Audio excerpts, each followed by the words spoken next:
Bom dia, obrigado pela presença. Sexta-feira, 8 horas da manhã, não é fácil. Eu sou o Aladi, como já fui apresentado, sou um dos autores desse artigo que nós estamos apresentando, desse trabalho intitulado Panorama dos Editores de Atividades de Aprendizagem e IMS Learn Design. Isso faz parte de um contexto de um estudo, de uma pesquisa de doutorado. Eu sou orientado pelo professor Clóvis, do ITA, e oriento um TCC também do Leandro Roberto da Silva, é meu aluno, eu sou professor do Instituto Federal de Goiás e faço doutorado. Primeiro nós vamos apresentar uma contextualização. Talvez nem todo mundo domine esses conceitos, por exemplo, o conceito de Learn Design. O que é o Learn Design? O IMS Learn Design é um padrão, né? Ele foi estabelecido pela IMS, ele é mantido pela IMS, faz parte de estudos anteriores, existia uma linguagem anterior que derivou o Learn Design, mas ele é um padrão que descreve o conteúdo, assim como o SCORM desenvolve conteúdo, mas também ele se preocupa com o processo de aprendizagem. Então ele também estrutura o processo de aprendizagem, certo? Além do conteúdo. E ele faz isso gerando, no final das contas, uma unidade de aprendizagem, do inglês Unit of Learning, WOLs, né? A gente vai chamar de WOL. Então, o que na realidade é uma WOL? A WOL é um agrupamento dos recursos e também a orquestração desses recursos, como é que eles funcionam, como é que eles trabalham de forma conjunta. Então, pode ser uma lição, pode ser um curso, um workshop, uma apresentação. Ontem tinha um trabalho falando sobre objetos de aprendizagem, dizendo que um objeto de aprendizagem pode ser um curso completo. Então, uma WOL pode ser um curso completo, pode ser, né? Vai depender da granularidade disso. Um outro conceito é o conceito de modelo instrucional. Geralmente o professor, quando ele pensa um material, né, e para aplicar esse material a um contexto de sala de aula, né, ou um contexto virtual, ele precisa pensar também nas estratégias. Independente se ele tem uma estratégia consagrada pela literatura ou não, ele tem uma estratégia para poder esse conteúdo chegar até, digamos, quem está absorvendo esse conteúdo, ou quem está participando desse processo de aprendizagem. Então, o que é o MI? O MI consolida justamente isso. Ele é um conjunto de estratégias, essas estratégias são táticas, né? Como é que eu posso fazer isso? Então, esse MI, ele é esse conjunto de estratégias, e essas estratégias são para efetivar a aprendizagem, ou fazer essa aprendizagem tornar um pouco melhor. Numa metáfora, o MI seria um modo de fazer de uma receita de bolo. Para quem trabalha também com algoritmos, seria mais ou menos isso. Então, os ingredientes são os componentes envolvidos no processo, e aqui, dentro do Learn Design, ele trabalha a questão dos papéis, dos recursos e do ambiente, quer dizer, um papel, uma pessoa, um professor ou um aluno, usando um determinado recurso, pode ser um objeto de aprendizagem, pode ser qualquer recurso, um texto, um vídeo, por meio de um ambiente, que é um agrupamento desses recursos. Então, seria o modo de fazer, quer dizer, como é que você vai pegar esse conteúdo e traçar uma estratégia para que você tenha sucesso? Qual é o método? Qual é o método? Então, a associação seria dentro do Learn Design com método. Acontece que a especificação Learn Design ela é representada computacionalmente com XML. E apesar de XML, digamos, para quem é programador, ser alguma coisa fácil, digamos assim, talvez para professores ou para leigos, isso não seria uma tarefa muito fácil. Para ajudar nisso, então, se sugeriu a criação dos editores de LD. Eles têm essa função de auxiliar o professor nessa tarefa de estruturar o material dele. Antes de eu falar do editor, eu queria falar um pouco a respeito do processo de autoria. Como é que a gente faz, então, uma UOL? O professor ele vai criar as atividades de aprendizagem dele, como a gente viu, pode ser um curso, pode ser uma lição, qualquer coisa, com a ajuda de um editor de texto normal, pode ser até o bloco de notas mesmo, algo bem singelo. Isso é só para controle dele. Depois que ele fez isso, então ele vai especificar, já seria o segundo passo, essas atividades de aprendizagem utilizando um padrão. Né? Por que usar um padrão? Usar um padrão para permitir interoperabilidade, uma série de outras coisas que a gente sabe que um padrão é eficiente e funciona. Então, ele especifica isso usando um editor. Aqui que entram os editores de LD. Eu coloquei aqui ambiente de autoria geral ou específico. Esse ambiente de autoria é um editor de LD. Depois que ele estruturou esse material usando esse editor, esse material ele vai ser disponibilizado para os alunos ou para a classe de alunos através de um player LD, um executor. Algo semelhante a um navegador de internet. Ele vai disponibilizar esse conteúdo, depois de estruturado, e a pessoa vai utilizar por meio de links isso aí.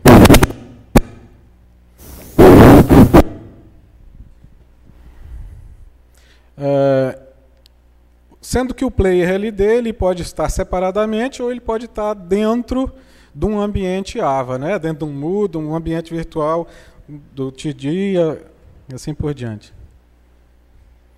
E o editor ele pode também estar dentro desse contexto, ele pode ter uma extensão do AVA, né, do ambiente virtual de aprendizagem, de modo que esse material que foi estruturado, então ele pode ser disponibilizado para individualmente ou em grupo. Enfim, os editores de LD são softwares que permitem, né, os seus usuários estruturarem as lições, as atividades de aprendizagem, seguindo a especificação LD. Como é que a gente fez a metodologia, né, e delimitou a pesquisa para esse trabalho especificamente? Primeiro nós fizemos uma pesquisa na literatura, buscamos aí artigos científicos, eu coloquei algumas fontes, não estão todas as fontes aí, e depois que a gente pegou primeiramente a existência desses editores dentro, por exemplo, de artigos científicos, seja lá no Periódicos CAPES, Springer Link e por diante, a gente também visitou o site, né, o sítio desses editores, com a finalidade de conhecer um pouco mais a estrutura e também fazer o download, fazer a cópia para utilização. Que foi o segundo passo. O segundo passo a gente fez esse download e instalou isso, para ver como funcionava cada um desses editores. Nesse momento houve o descarte, né? A inclusão ou exclusão, a gente estava vendo ontem aqui a respeito da revisão sistemática, então a gente fez isso também, a gente descartou aqueles editores que não foram localizados para download, e também descartamos os editores que não dispunham de uma versão de avaliação. Tinham editores que não eram livres, não eram gratuitos, e foram descartados por não ter, então, uma versão de avaliação. Enfim, o terceiro passo da metodologia foi o uso, né, de cada um desses editores, fazendo uma avaliação em termos das funcionalidades deles, do modo de trabalho, além do material gerado. Quer dizer, como é que o material foi disponibilizado para o player, para o executor? Como é que esse material vai chegar no aluno? As funcionalidades, então, algumas delas estão aqui, depois eu vou mostrar uma tabela aqui que sumariza tudo. Importa, exporta, tem recurso de arrastar e soltar. Quer dizer, isso é uma coisa visual do editor. E algumas funcionalidades dele mesmo. O modo de trabalho, quer dizer, como é que o usuário trabalha a partir da interface? Tem interface gráfica, né? A GUI lá? Trabalha com formulários, trabalha com botões, como é que ele faz isso? E por fim, nós tivemos então, como um dos passos aqui, a classificação dos editores que a gente foi pegando, foi adquirindo, numa classificação específica para níveis de autoria. Essa também talvez seja uma das maiores contribuições desse trabalho. Não é simplesmente uma revisão de literatura. A gente fez uma revisão de literatura e apresentou em cima de uma estrutura, de uma classificação de níveis, né? Foi proposta, inclusive, foi um artigo que foi apresentado ano passado no SBI, que a gente julgou mais adequado, principalmente por questão da evolução, né? A gente sai de editores que não dão nenhum suporte, digamos assim, para o professor, até alguns editores que permitem, né, um maior apoio e maiores funcionalidades. Eu fiz só um recorte de como é que funciona essa classificação. Então, ali nós temos, ela foi construída por níveis, são 6 níveis, o nível de 0 até o nível 5. Nós trabalhamos para essa pesquisa, para esse artigo exclusivamente, a partir do nível 1, porque nós estamos falando dos editores de LD. Né? E abaixo ali, o nível 0 não seria editor de LD, poderia ser um editor de texto normal. Né? Um XML puro ali, poderia ser um editor de XML. Então, nós estamos trabalhando a partir do nível 1. Né? Lembrando que sempre aqui do nível, de acordo com a direção da seta, nós temos uma evolução desses editores. Nós estamos menos próximos da especificação, ou seja, nós não estamos trabalhando a baixo nível, para quem é programador, né? Então, você está trabalhando lá com linguagens de baixo nível ou de alto nível. Então, à medida que os níveis vão subindo, também você vai distanciando esse editor, essa ferramenta, digamos, daquelas pessoas só programadores. Você vai ampliando o universo de autores. Isso é bom. E tem também a parte de usabilidade, né, que vai indo ali da esquerda para a direita, para a representação dessas ferramentas. Bom, então, os editores de nível 1.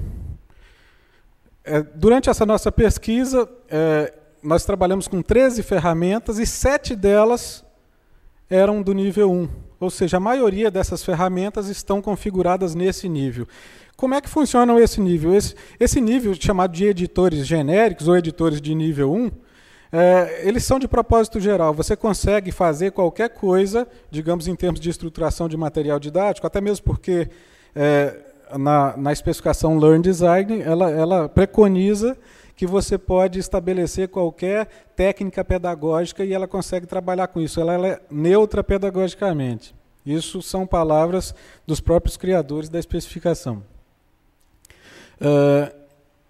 Mas, enfim, esses editores eles permitem essa liberdade, mas, ao mesmo tempo que eles permitem essa liberdade, também exige uma necessidade de um maior conhecimento por parte de quem está usando esses editores. No caso, se for um professor, ele tem que ter conhecimento, né, talvez acerca de um pouquinho da linguagem, apesar que a linguagem já está abstraída aí, a linguagem Learn Design, mas também ter conhecimento, por exemplo, da questão do modelo instrucional. Que modelo instrucional que eu vou querer aplicar para a minha turma? Eu preciso ter conhecimento disso aqui, não de qual que eu vou usar, mas, enfim, eu tenho que construir esse modelo, então, na hora de estruturar esse material didático. Eu tenho que estruturar ele juntamente. Os editores que a gente catalogou são esses, né? 7. O Reload, eu vou dar um destaque só no Reload aqui, o outro eu mostro mais à frente. O Reload foi um dos precursores, foi um trabalho que a maioria dos outros editores de LD atualmente trabalham em cima dele, foi desenvolvido a partir dele, a partir dos seus conceitos. Mas nós temos uma infinidade, tem o terceiro editor também, que é um editor que foi construído lá no ITA, um editor de LD genérico também, que faz parte do andamento dessa pesquisa. Aí está uma imagem, só para mais ou menos você conhecer como é que funciona um editor de Learn Design. Esse é um editor genérico. Então, ali, simplesmente o professor vai clicando no maisinho, ele vai gerando, por exemplo, papéis. Quem serão ali? Terão alunos, terão professores, terão tutores, terão monitores. Você pode ir criando ali os papéis que serão utilizados na estruturação desse material. Depois tem uma aba de atividades que se abre também, você vai ter o mesmo esquema, o maisinho e o menos para apagar e para colocar, com as atividades, e faz isso com os ambientes. Depois que você fez isso que é chamado de componentes, você vai para aquela tela organizar ou orquestrar isso. Como é que é? É o aluno que vai participar usando tal recurso dentro de um ambiente. Então, você faz a ligação usando aquela tela. Mais uma vez, é preciso saber como orquestrar isso. Não é simplesmente ligar as setas, você precisa saber qual abordagem que você vai usar. É por isso que talvez seja um pouco mais complicado para professores que não tenham esse conhecimento. O nível 2 ele já vai trabalhar então com editores específicos. Então, ele já tem uma abordagem pedagógica definida que vai permitir esse usuário estruturar exclusivamente naquela técnica. É por isso que ele é específico, ele só faz naquela técnica. Tem um exemplo que eu trouxe que foi um editor, o WQE, que é um editor de webquests. Eu não sei se vocês já trabalham a técnica de webquest. Eu vi referências aqui também no congresso a respeito do trabalho de webquests. Mas, enfim, uma webquest ela é estruturada, né, passo a passo, introdução, tarefa, processo, avaliação, conclusão. São passos que o professor pode utilizar para estruturar o material didático dele. Então, o WQE serve exclusivamente a essa técnica. Ele é mais fácil de utilizar porque ele já dá um roteiro para o professor. Diz, ó, você tem que fazer isso aqui, você tem que fazer a introdução, você tem que fazer a tarefa, o processo. Está aí um screenshot do WQE. Enfim, veja que aquela parte esquerda ali de menu, ela já conduz o professor nesse processo. É por isso que ele é chamado de editor específico. E ele só faz isso. Não dá para você falar assim, não, agora eu quero usar PBL, agora eu quero usar Jigsaw, que são outras técnicas. Não, não, ele faz só isso. Tá? Os editores de nível 3, a gente chamou também no âmbito da classificação de editores LD com modelo instrucional múltiplo, ou seja, vários modelos instrucionais. São ferramentas que têm à disposição do usuário vários modelos. Ao contrário do específico, ele tem agora vários para você usar. Acontece que o usuário só vai poder utilizar uma delas. Apesar de ter várias, ele pode escolher qual ele vai seguir e vai seguir apenas aquela abordagem ou aquela técnica. Tem vantagem de você não precisar ter vários editores, né? Porque na realidade você precisaria ter vários editores específicos. Ao mesmo tempo, tem essa limitação, que não permite integrar esses MIs. Se você definiu que vai usar o WebQuest, você vai usar o WebQuest na sua wall do início ao fim. Não dá para o meio do caminho você falar, moça, agora eu queria usar um PBL aqui, eu queria usar uma outra técnica aqui.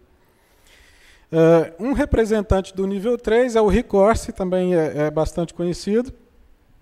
Ele usa o recurso de templates, né? São guias que vai permitir ao professor seguir um modelo instrucional específico. E o Recourse tem uma vantagem porque ele permite também a possibilidade do professor criar o template. Existe um professor que não é tão leigo, ele tem conhecimento mais aprofundado disso, ele pode também criar o modelo instrucional dele. Aí também está uma tela do Recourse mostrando, então ali você tem como se fosse um repositório ali, uma prateleira onde você pode escolher qual é o modelo instrucional que você quer trabalhar. Ali, por exemplo, está selecionado o Jigsaw, logo abaixo tem uma descrição do que é o Jigsaw, para que ele serve, e você, clicando, você vai conseguir estruturar o seu material didático usando Jigsaw. Mais uma vez, exclusivamente usando Jigsaw para uma unidade de aprendizagem. Não é possível misturar isso. Vamos lá meio rapidinho, né? Por fim, os editores de nível 4. Esses editores de nível 4, eles têm a função de resolver alguns problemas do nível 3, e o maior problema do nível 3 é justamente esse, quer dizer, não permitir você colocar uma unidade, um MI dentro de outro MI. Aqui não, você tem essa flexibilidade, o nível 4 permite essa flexibilidade. Permite que você coloque, por exemplo, você vai trabalhando o WebQuest, introdução, tarefa.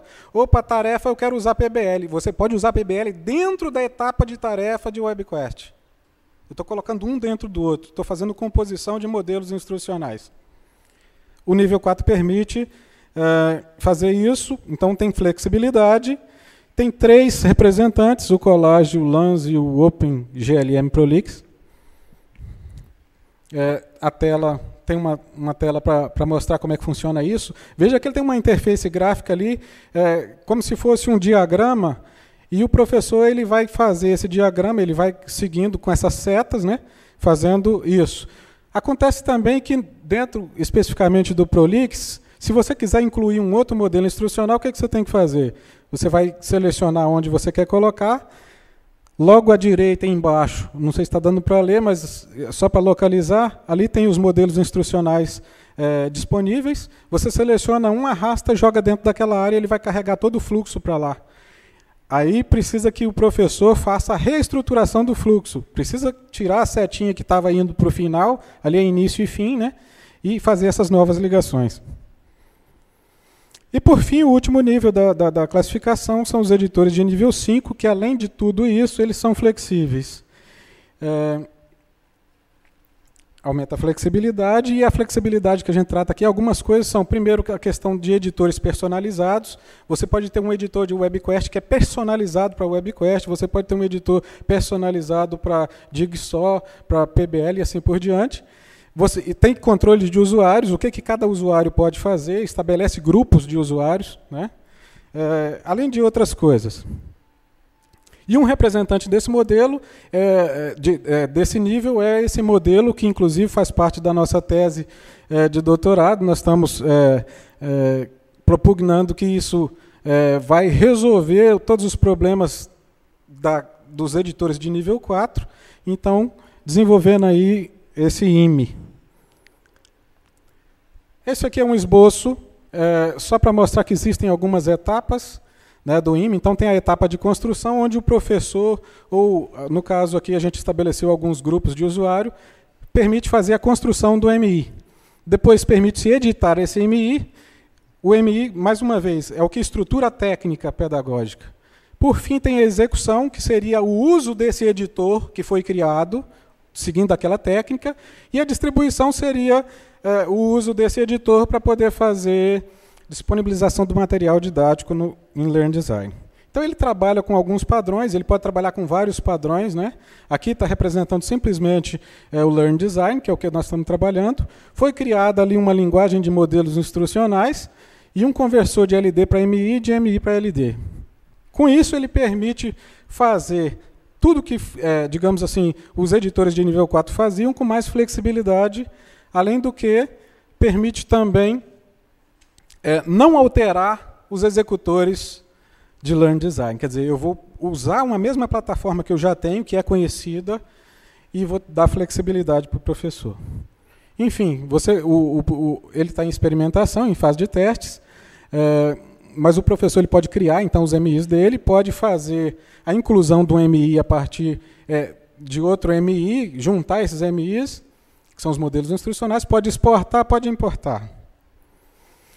Esses são os grupos de autores que a gente estabeleceu, quer dizer, o especialista autor ele só pode fazer a etapa 1, professor autor a etapa 2, e o usuário seria o professor que simplesmente quer usar um editor para estruturar o material didático dele. Aí está uma visão da ferramenta para aquele usuário, que é o especialista autor. Veja que aqui é necessário saber um pouco da especificação, né? Ele está estruturando uma WebQuest, ele criou um MI WebQuest, e agora uma visão na visão de professor-usuário. Veja que agora assumiu a parte da especificação, e nós temos agora simplesmente o uso do editor em si. Então, resumindo, é isso. Obrigado.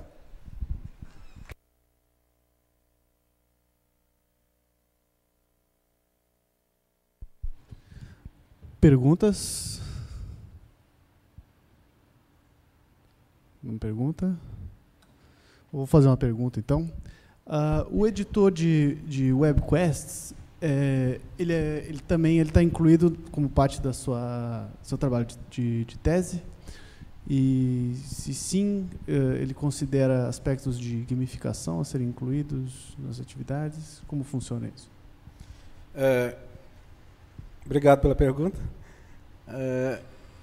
É possível fazer, utilizando o IME, utilizando esse modelo que nós estamos propondo, é possível fazer editor de qualquer técnica instrucional. Então, é possível fazer o WebQuest, sim. Tá? Por quê? Porque vai depender da estruturação. É o que eu estava mostrando aqui. Então, o especialista, olha, não, eu quero fazer Jigsaw, eu quero fazer o WebQuest. Ele define isso e ele vai criar, então, uma estrutura para fazer isso. No momento que ele criou a estrutura para fazer isso, então ele vai simplesmente salvar, gerou um MI, e gerou um novo editor para aquela técnica. Então aí o professor, digamos o professor usuário, quem simplesmente está querendo pegar o material que ele já fez para a disciplina dele lá de algoritmos, a disciplina de banco de dados, ele quer simplesmente estruturar, ele vai utilizar esse editor. Veja que ali nós temos a etapa, por exemplo, lá, a etapa processo, tarefa, avaliação, já está tudo pronto para ele, e ele pode agora colocar o conteúdo. Olha o conteúdo aí, a água é um bem finito, então ele já está trabalhando com isso. Agora, gamificação, não está trabalhando com esses conceitos, né? Isso talvez pode ser pensado até para trabalhos futuros mesmo. Como é que eu gero editores que tenham também propriedades, né, de jogos embutido. Seria uma coisa legal, seria uma pesquisa futura interessante. Obrigado. Bacana. Então está numa etapa de já autoria das ações de aprendizagem, esse editor. Aqui sim, ele já está estruturando, ele já está criando as ações, né, e estruturando as atividades que ele vai mostrar para o aluno. Depois disso, é aquele passo que eu mostrei no início, que seria o quê? Só disponibilizar isso como walls, ou seja, isso vai direto para um player, como se fosse aí um browser, né, um navegador de internet. Você vai navegar numa página dentro do material. Isso você pode fazer em casa, você pode fazer na escola, você pode fazer em qualquer lugar, porque é disponibilizado dentro do player. Né? Pode ser disponibilizado dentro do Moodle, em qualquer local. E interoperabilidade entre as plataformas também, né? Roda em qualquer coisa. Certo. Então, os objetivos instrucionais já estariam bem definidos quando chegar no momento de utilizar a ferramenta, certo? Aí que está. A ferramenta em si, ela não se preocupa com isso. Ela dá possibilidade para que o especialista faça isso. Defina os objetivos, defina os pré-requisitos, né? Ao concluir, o que vai acontecer ao concluir a atividade? Não, eu quero que retorne para ele um feedback, retorne para o aluno um feedback, e esse feedback é uma avaliação. Tipo assim, você foi legal, conseguiu concluir, agora você já sabe que a água é um bem infinito, fale isso com, sei lá, seus pais, com a comunidade, incite o pessoal a economizar água, porque a água do planeta está acabando, conforme você viu, mas agora vamos passar para um questionário. Aí ele pode, por exemplo, passar para um questionário. Outra coisa, a avaliação pode ser também de qualquer forma, vai depender de como ela foi estruturada. A avaliação, inclusive, pode ser um modelo instrucional, um MI. Você pode ter um MI exclusivo para avaliação, né? Não sei se vocês conhecem, mas é uma técnica também de avaliação rubrica. Então, você pode usar a rubrica para avaliar aqui as webquests. Mais alguma pergunta? Ali tem... O IMI ele já está disponível, já está em fase de produção, vamos dizer assim? Ele foi desenvolvido, está em testes, ele já está operável, né? Ele já tem endereço, tem tudo, só não vou passar agora, porque vamos defender a tese primeiro, tal, né? Respirar, mas a gente pretende, inclusive, colocar esse ambiente à disposição dos professores do Brasil, do mundo. O pensamento vai longe, tá? Obrigado pela pergunta. Talvez a pergunta já tenha sido respondida. Eu sou lá do Tribunal de Justiça de Sergipe e acredito que essa linha de pesquisa é extremamente importante, porque há muito curso sendo desenvolvido sem essa preocupação instrucional, né? O curso tem que ter um objetivo pedagógico para poder que ele possa atingir os fins a que foi proposto. Então, sem um trabalho instrucional, vai ser apenas uma disposição de informação sem o intuito de alcançar a meta. E o DI foi desenvolvido para isso, usar a informática, a tecnologia, para alcançar o objetivo do curso. A minha pergunta é se realmente será possível disponibilização desse produto para que a gente possa utilizar. Já que somos também uma administração pública e não temos fins lucrativos, o nosso intuito é apenas preparar o pessoal para prestar um melhor serviço à sociedade. Obrigado pela pergunta. Como nós falamos, a intenção é justamente essa, disponibilizar para uma comunidade maior, inclusive pensando no repositório. Eu não mostrei para vocês, mas ele tem também uma função de repositório. Quer dizer, o professor lá de Sergipe, ele pode trabalhar isso, né, pode definir seus objetivos instrucionais, pode fazer uma estrutura que ele acha que atende a sala de aula dele. Isso a gente sabe que cada professor tem os seus truques, né? E é praticamente impossível você passar todos os seus truques para todo mundo. Então, ele pode configurar isso num MI e disponibilizar nessa ferramenta. Todos os professores do Brasil e do mundo que tiverem acesso vai utilizar a estrutura dele para estruturar o material que é seu, material que é da sua disciplina. Então, o que a gente visualiza isso? O que a gente vislumbra nisso? Um potencial muito grande de crescimento, do desenvolvimento até, inclusive, de comunidades livres. Esse software, eu esqueci de dizer, mas é um software livre, né?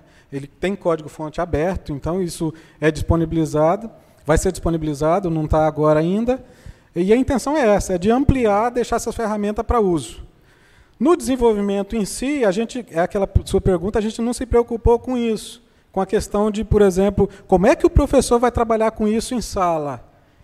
O professor ele tem a liberdade de estruturar seu material didático da forma que ele achar melhor. Mais uma vez, obrigado. Mais alguma pergunta? Então vamos agradecer o Aladir, parabéns pelo trabalho.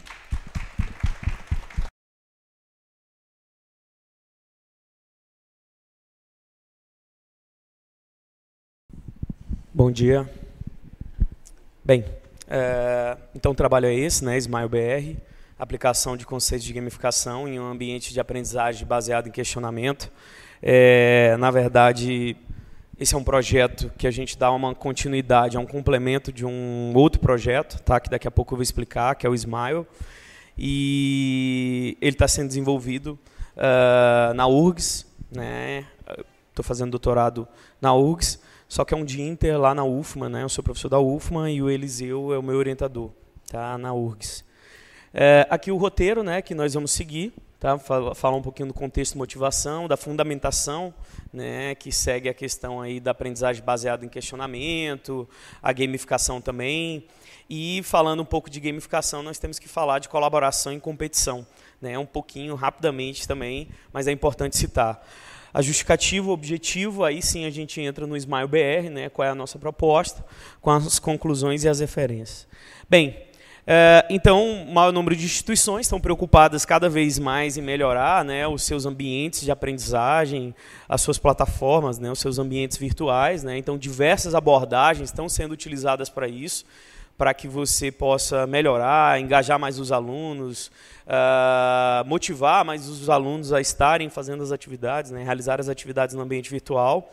Tá? E uma dessas que o pessoal que trabalhou com o Smile, que é um outro projeto, é o projeto inicial, eles trabalharam com aprendizagem baseada em questionamento. Tá? Ela vem de uma teoria construtivista, né, onde de fato o aluno é o centro, né, do processo. E ela é definida como uma abordagem de aprendizagem guiada no processo de elaboração de perguntas, né? O professor dá uma temática e os alunos vão criando perguntas para que os outros alunos possam responder, e vice-versa. Busca-se instigar os alunos à elaboração de questões sobre um determinado tema, né? E como uma forma de levá-los a desenvolver suas próprias investigações sobre o assunto. Então, o aluno vai pesquisar em livros, na internet ou em qualquer outro material, para que ele possa formular a questão dele, né? E a partir disso, ele levantando essa questão, os outros alunos vão responder essas questões. Apesar disso, uma das limitações, né, que se observa, né, para esses ambientes ainda é a questão do engajamento dos alunos, né?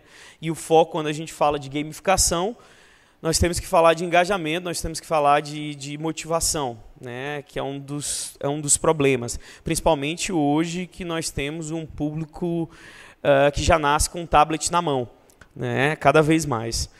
Então, é um fator fundamental no que diz respeito aos processos de aprendizagem, né, a questão do engajamento dos alunos.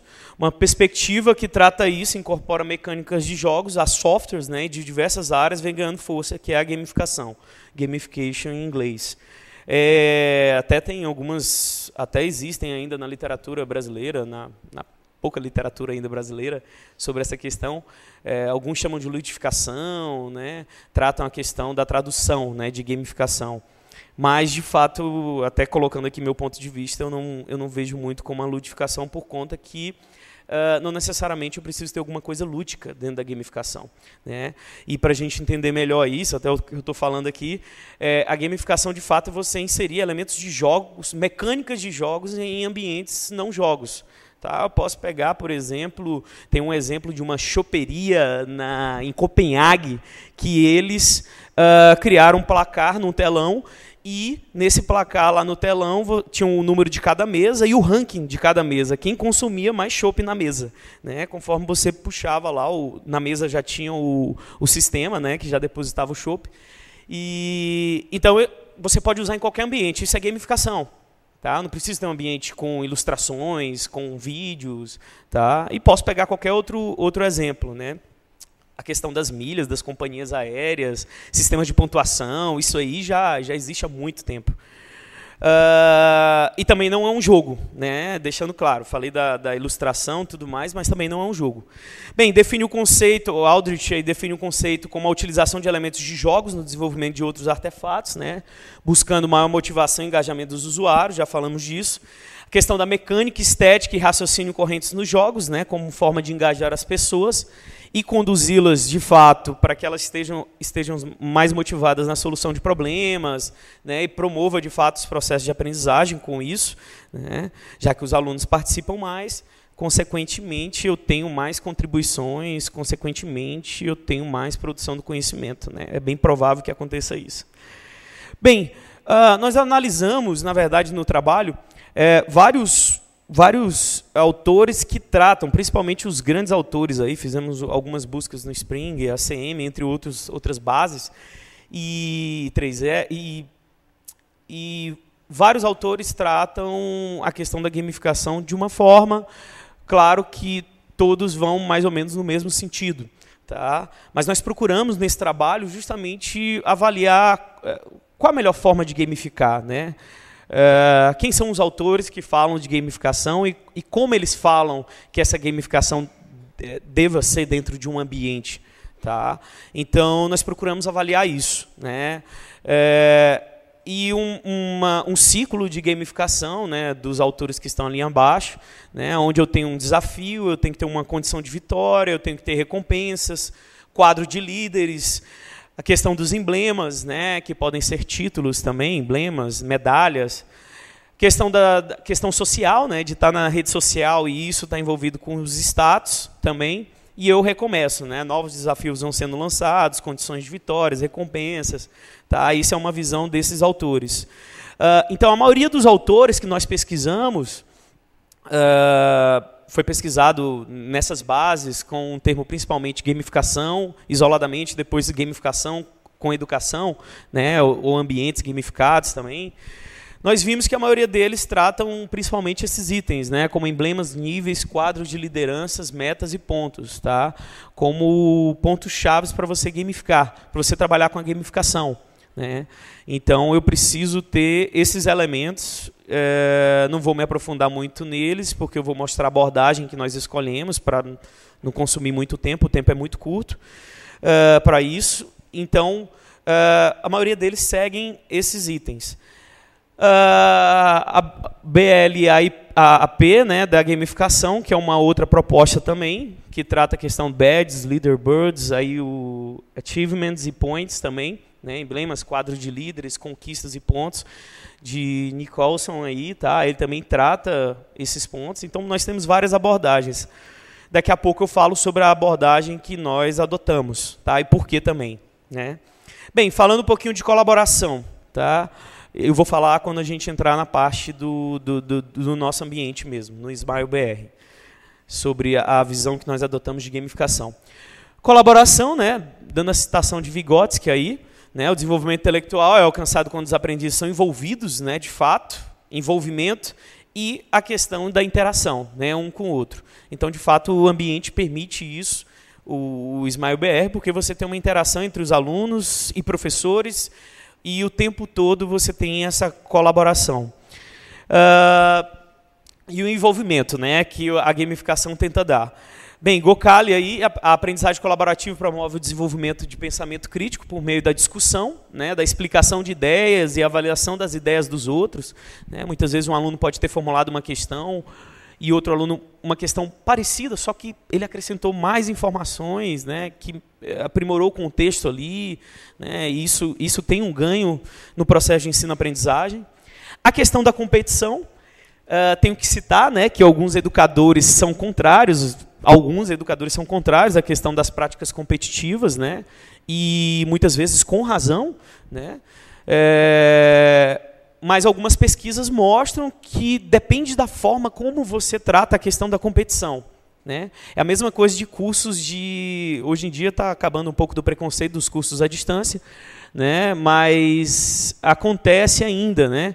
porque alguém vai lá, faz numa instituição, né, qualquer, faz atividade no último dia e pronto. Aquele dali, para ele, é educação à distância. Né? Quando, na verdade, existem várias formas de se fazer educação à distância. E, da mesma forma, existem várias formas de trabalhar com a competição. Né? O que precisa ser explorado são as questões...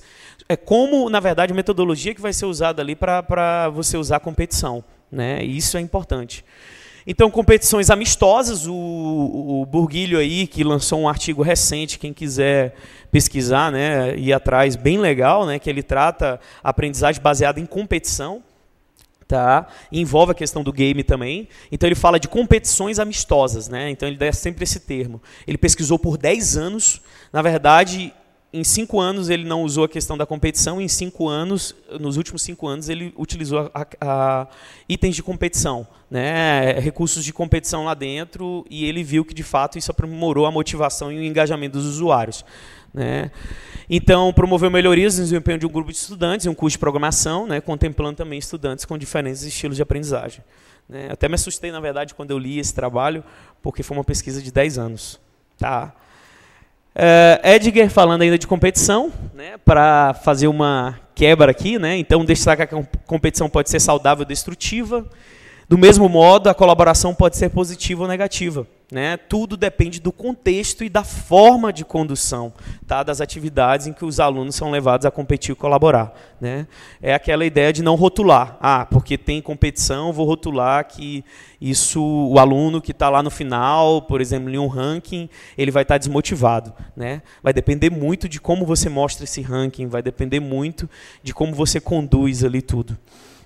Bem, eu vi ontem o trabalho sobre gamificação, né, e assim, na revisão sistemática apareceu muito que não existia, não tinham experiências relatadas de artigos, né, mas é interessante a gente citar alguns ambientes de aprendizagem que já existem no mercado há um bom tempo, né, que eu estou falando de sistemas de mercado, né, o Buzu, o Live Mocha, né, que vocês devem conhecer, todos esses dois para aprendizagem de línguas, né, meio rede social. Tem curso lá dentro, tem um conteúdo, tem interação com os outros usuários, e eles trabalham com gamificação, né? Já há um bom tempo. E o Crânio, que é o mais novo desses aí, né? Se eu não me engano, ele é até brasileiro, o Crânio. É de uma startup brasileira e está trabalhando com a gamificação, né? Onde você vai ganhando os QIs, né? E os QIs você pode trocar depois por produtos de verdade. Né? Você vai respondendo questões sobre determinadas áreas, física, matemática, você escolhe qual área você quer responder questões, você vai ganhando os QIs, né, e tem um cifrão na frente, e esses QIs depois vocês podem trocar, as pessoas podem trocar por produtos em certas lojas, tá, de e-commerce. Bem, o Smile. O nosso projeto, na verdade, é um complemento do Smile. O Smile é um projeto de Stanford, da Universidade de Stanford, surgiu em 2009, está lá o endereço. Foram realizados diversos experimentos que demonstraram envolvimento, né, e o bom desempenho dos alunos nas atividades. Aqui a gente tem um módulo do professor, trouxe só uma imagem rapidinho, o professor monta essas atividades aí dentro, as questões, as temáticas, né, ele monta as temáticas, na verdade, aí dentro, e os alunos nos dispositivos móveis, eles vão criando as questões para que os outros possam responder, tá? Isso numa sala de aula.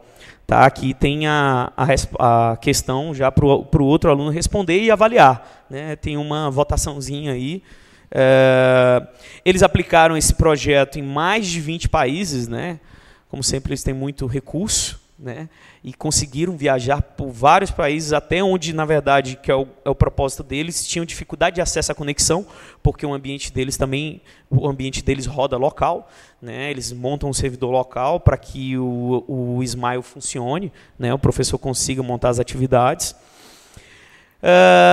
Bem, puxando um pouco mais para o nosso trabalho, né? Então, a ideia é a contribuição no Smile, né, com funcionalidades mais adaptadas aos alunos criados nesse mundo cada vez mais digital, né, os nativos digitais, e o envolvimento da gamificação com a aprendizagem baseada em questionamento, que eles trabalham com a aprendizagem baseada em questionamento e não tem a questão da gamificação. Então, quais elementos, a ideia é buscar quais elementos de jogos podem contribuir com o engajamento dos alunos no desenvolvimento de atividades em ambiente de aprendizagem baseada em questionamento. Né? Que elementos de jogos existem? E que tipo e como eu posso usar esses elementos de jogos dentro de um ambiente de aprendizagem baseado em questionamento. Então, apresentar uma proposta de ambiente de aprendizagem baseado em questionamento com os conceitos de gamificação, né? Descrevendo as principais funcionalidades e mecânicas de jogos, né, empregados como forma de envolver, de obter mais interação e colaboração entre os alunos. Já disse que é um complemento do ambiente Smile, superando limitações. Tem um outro trabalho também aqui, de Acosta e Reateg também, que eles já estão trabalhando a questão da recomendação nesse ambiente Smile, e a gente chega com a questão da gamificação, né? Bem, superando limitações aí de quê? De motivação e engajamento dos alunos e o armazenamento de dados na web, né, para possibilitar acessos dos professores e estudantes. Então, o ambiente Smile BR também ele é voltado para a questão web, né? Ele roda web e também a gente está disponibilizando de uma forma offline, né? Tá em desenvolvimento, já no final do desenvolvimento para isso. Permite lançamento de desafios entre alunos, temáticas, né, criando temáticas levantadas pelos professores, contribuindo com a aplicação dos conceitos de gamificação, né, segue a mesma ideia. Então, o professor vai lá na primeira tela, ali, cadastro de temáticas, cadastra uma temática com o título, o conteúdo, ele diz qual é a regra de pontuação, nós criamos alguns tipos de regras de pontuações. Essa temática ela pode ser avaliada para o aluno ganhar ponto pelos alunos, ela pode ser avaliada por curtidas no Facebook, ela pode ser avaliada pelos próprios professores que estão envolvidos, ela pode ser avaliada também de forma híbrida, né, das duas formas, tanto pelos alunos quanto pelos professores. Então o professor vai e marca qual é o tipo que ele... qual é a regra de pontuação que vai contar ali naquela temática. Pode compartilhar, adicionar anexos também, né? Sempre trabalhando com as redes sociais. Aqui uma tela que lista as temáticas, tá? E uma tela para visualizar as temáticas criadas, né? Uma temática sobre programa 5S, sobre algoritmo genético. Então tem uma data de abertura, quando ela foi criada e quantas pessoas já responderam, tá? Aqui mais detalhes, quem foram as pessoas, quem compartilhou, quem participou de fato do desafio de cada aluno aqui e quem curtiu de fato a questão criada por cada aluno nessa temática aqui, tá? Efeito estufa, por exemplo. Lá no módulo do aluno, eu tenho as temáticas para os alunos acessarem, né? E quantas pessoas estão participando. Os alunos visualizam quem está participando de fato, quem recebeu mais curtidas, a quantidade de pessoas que já responderam as questões dos outros alunos aqui. E, do outro lado, o aluno pode lançar novos desafios, tá? Com questões inicialmente objetivas. A gente está estudando ainda muito isso, sobre se a gente abre para questões discursivas e tudo mais, né? Existe uma questão pedagógica envolvida aí. Bem, e aí eles podem lançar os desafios dentro dessa estrutura, né? Com a descrição e aqui também as questões objetivas. Bem, correu um pouquinho aqui.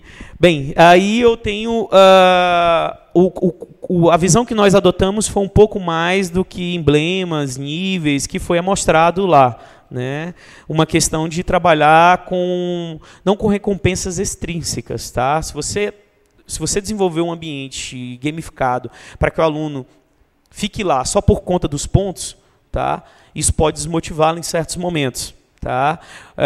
Tem que ter cuidado também com a questão das atividades, se a atividade é muito fácil ou muito difícil. Então, tem todo esse nivelamento que a gente trata lá no artigo sobre essa questão da questão das recompensas extrínsecas. Tá? Então, nós adotamos a visão de Zinkerman por isso, né? Porque eles valorizam essas recompensas. Ele traz o conceito do SASP, tá? Status, Access, Power, Stuff. Onde eu tenho no status, o status simboliza as recompensas que alavancam os usuários dentro do ambiente, né, de um ranking interno.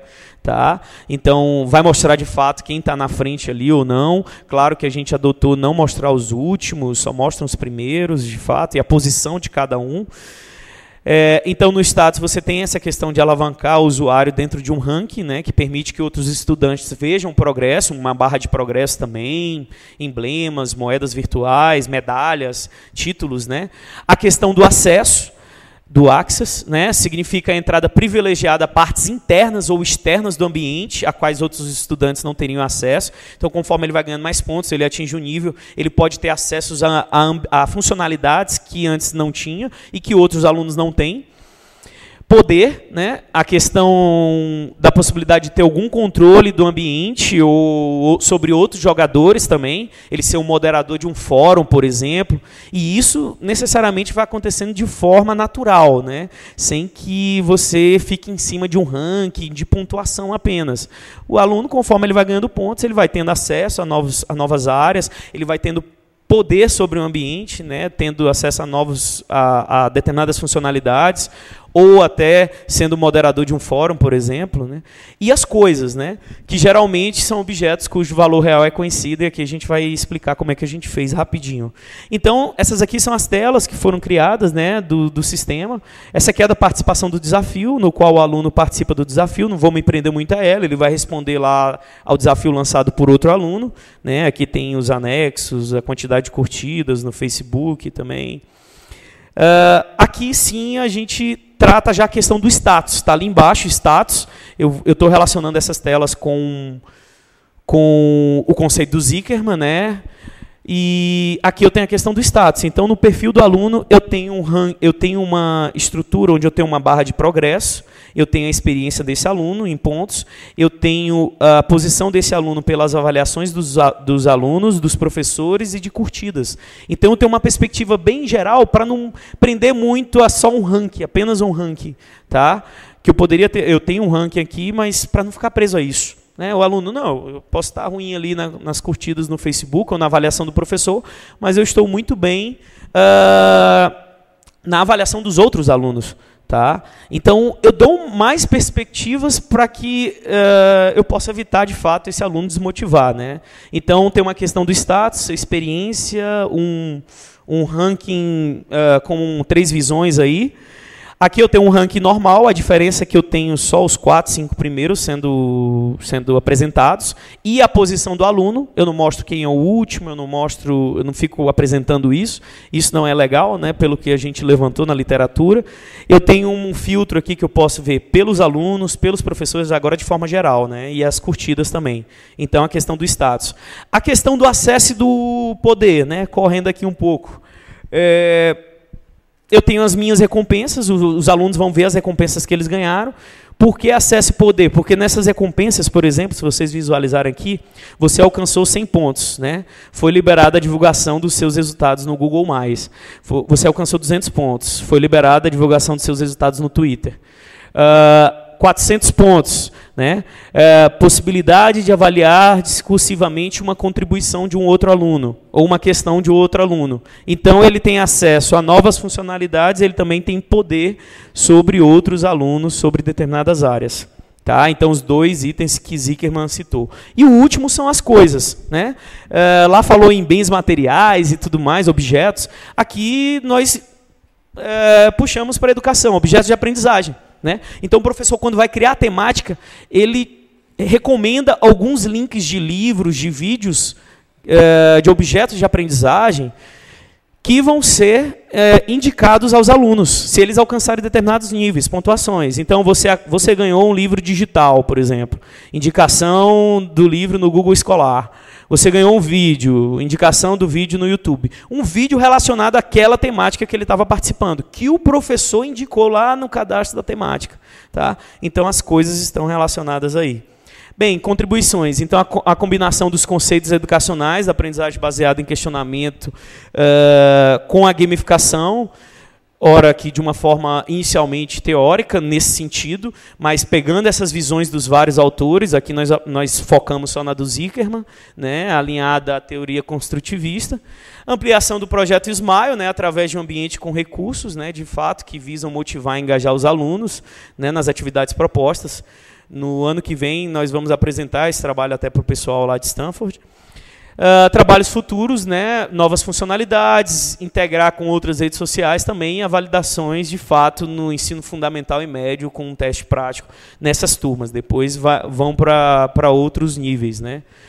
Bem, buscou-se expandir as possibilidades do ambiente Smile original, que ele trabalha com temáticas, com as questões, né, com essa questão da aprendizagem baseada em questionamento. Foram contextualizados na forma de desafios, né? Quesitos importantes da gamificação, como status, acesso, poder e coisas, foram incorporados na definição, né? De pontuações, ranking, recompensas, desbloqueios de novas funcionalidades, né? A gente vê muitas vezes o pessoal trabalhando com gamificação e colocando pontuação, né? Ranking, pontuação, está gamificado, né? Então, o trabalho vem a contribuir principalmente dessa forma, né? De olhar com mais calma e verificar o que os autores principais de gamificação tratam e os autores que estão trabalhando com educação também tratam essas questões de competição, engajamento, motivação e cooperação. Bem, é o que o tempo deu, obrigado. Tá bom?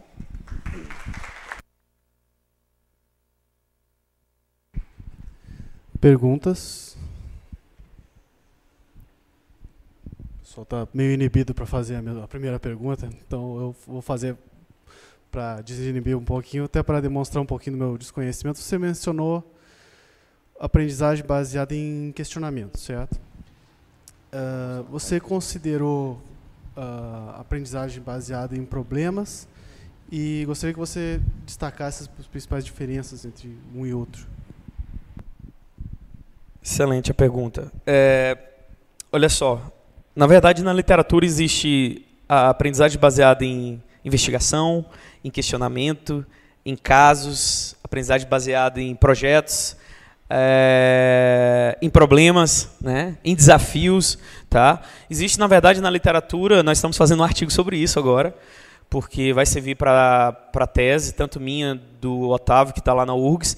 Nós estamos fazendo um artigo justamente sobre isso, uma revisão sistemática, porque existe uma confusão na literatura, né, que não está muito bem definido sobre o que é cada uma delas e tem hora que elas se entrelaçam, né. Nós consideramos a aprendizagem baseada em questionamento por conta de seguir a Stanford, porque ele já trabalhava com aprendizagem baseada em questionamento. Na verdade, investigação e questionamento, porque tem uma investigação envolvida ali. Mas respondendo a sua pergunta diretamente, eu tenho na aprendizagem baseada em questionamento, investigação e questionamento, eu tenho uma demora mais, eu tenho um pouco mais de tempo para ela ser executada, semanas, uma semana, por exemplo. Vamos começar a atividade hoje, vamos finalizar na sexta-feira, né? Eu tenho um tempo mais para ser desenvolvido. Muitas vezes a aprendizagem baseada em casos ou problemas, você resolve em termos de horas. Né, vamos pegar o exemplo de caso de saúde, né? Quando você tem um caso para resolver, caso clínico, por exemplo. O aluno vai lá, ele lê o diagnóstico do paciente, que já é dado, um videozinho que é apresentado, a história do paciente, a situação do paciente, e ele vai tomar uma decisão. Né? Então é muito rápido. Então aqui pode envolver semanas. Então começa por essa diferença e a questão também de eu ter uma questão de pesquisa mais envolvida, né? Eles tentam passar, o pessoal de Stanford, eles tentam passar para os alunos, vocês precisam definir um problema, a partir desse problema ter uma metodologia para responder essas questões, ou buscar essas questões na internet ou nos livros, e eles tentam mostrar essa questão da investigação. Mas voltando a um pouquinho da discussão, existe ainda muita confusão, né? Uma autora até define pelo número de semanas e principalmente pelo número de semanas que é respondida essa questão, é tratado essa investigação e o tipo de metodologia que você utiliza. Se você utilizar uma metodologia mais científica, ela já entra um pouco na aprendizagem baseada em investigação e questionamento. Se ela for não tiver uma metodologia muito científica, muito forte, você pode considerar como um caso, ou problema, ou projeto, tem até baseado em projetos também, tá? Mas ainda tem muito pano para manga isso aí.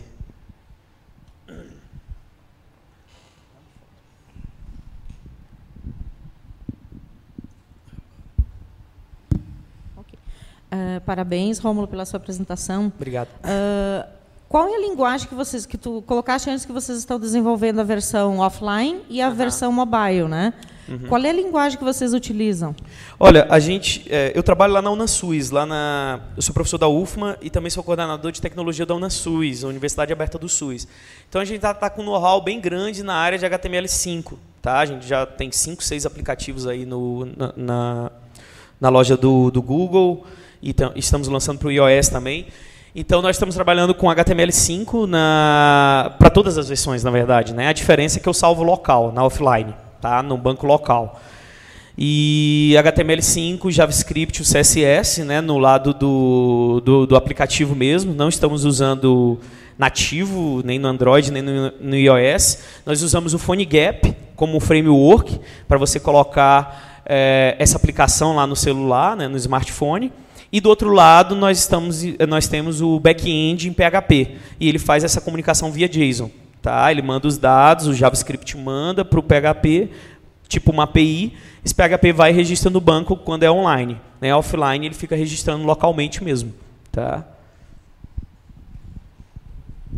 Bom, essa já esclareceu uma das perguntinhas, né? Certo. E ele já está disponível, alguma coisa assim? Não, na verdade nós estamos em fase de teste, já tem um endereço, mas que roda local dentro da URGS também. Né? Tá mais a parte, hoje nós temos mais a parte de recomendação e essa parte de gamificação ainda ela está sendo mais implementada. Até porque, assim, com o levantamento do artigo, o estudo do artigo e tudo mais, o desenvolvimento do artigo, nós vamos tendo outras visões e aí nós modelamos um pouco o banco de uma forma um pouco diferente, né? O modelo, até por conta de algumas visões, principalmente sobre essa questão da gamificação com significado, de você não levar em consideração só a questão da pontuação de nível, que fica muito superficial. Então, nós fizemos uma remodelagem, mas acredito que logo, logo a gente vai disponibilizar o link para todo mundo, vai estar aberto para o pessoal. Eu estou na fila. Porque em parceria também, né? Tem o Otávio que está fazendo o sistema de recomendação, então eu estou trabalhando junto com ele. Na hora que o aluno vai montar a questão ali, conforme ele vai digitando a questão dele, efeito, estufa, o trabalho do Otávio, ele busca no Google, na web, na verdade, objetos de aprendizagem já para recomendar para o aluno, para que essa questão do aluno fique mais fundamentada. Só como sugestão, eu vejo essa ferramenta como uma possibilidade nos projetos dos laptops educacionais. Com certeza. Dos netbooks e tal. Porque, por exemplo, você fazer uma competição entre escolas, no meu caso, por exemplo, nós vamos aplicar agora no começo do ano em 62 escolas, em 10 mil alunos. Então, assim, você fazer um trabalho nesse grupo seria perfeito, né? A gente até discutiu uma questão de colocar a instituição ali, né? Do registro da instituição, e foi adicionado nesse último modelo, né, que a gente definiu, de você ter qual a instituição daquele professor, e aí você pode fazer uma competição até entre as instituições, né, as escolas e tudo mais. Bom, a minha pergunta é com relação à gamificação, que eu vi que você trabalhou com a questão do SPAS, né? Status, Power, Access and Stuff. Uhum.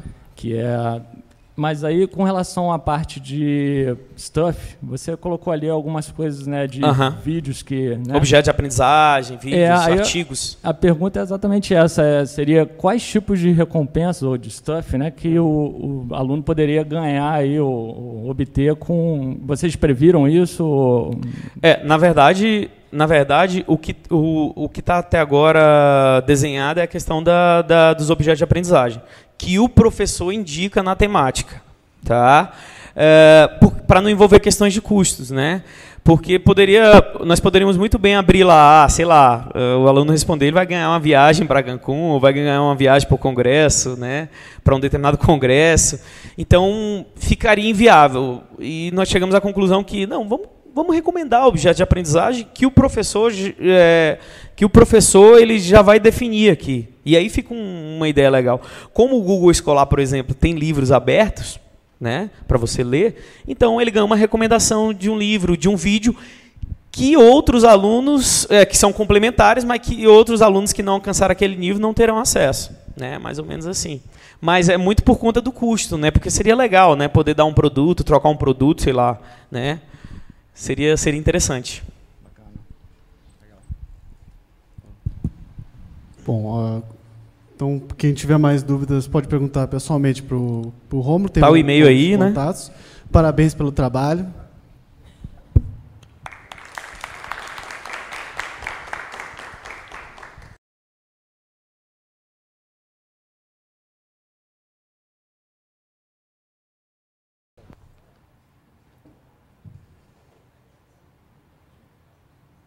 Bom dia, pessoal.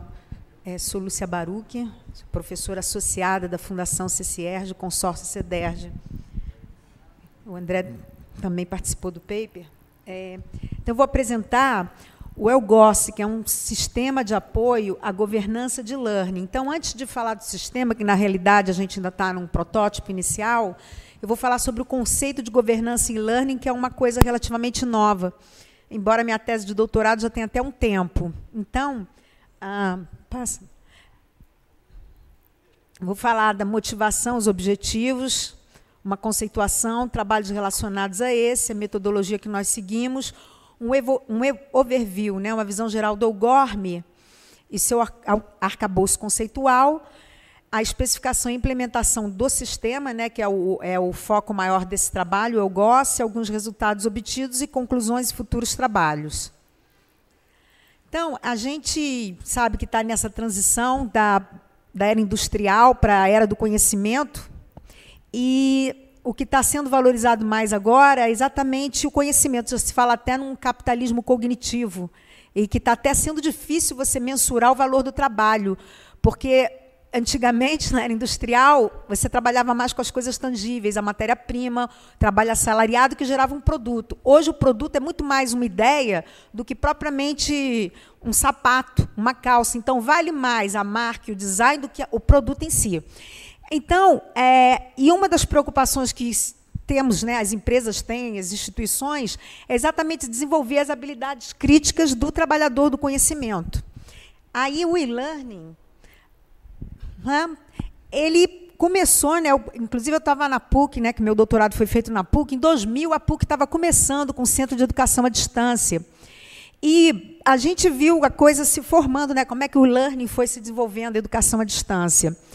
Então, o que dava para ver? Que as empresas estavam, e as instituições começaram a embarcar nessa canoa. E hoje em dia a gente sabe que a EAD está muito maior sendo aplicada no Brasil, no mundo. Só que as coisas começaram a ser feitas de uma forma experimental, foram se encaixando. Então, o que a gente notou é que, da mesma forma que o conceito de governança estava sendo aplicado na área administrativa como governança corporativa, depois governança em tecnologia da informação, então por que não aplicar também governança em e-learning?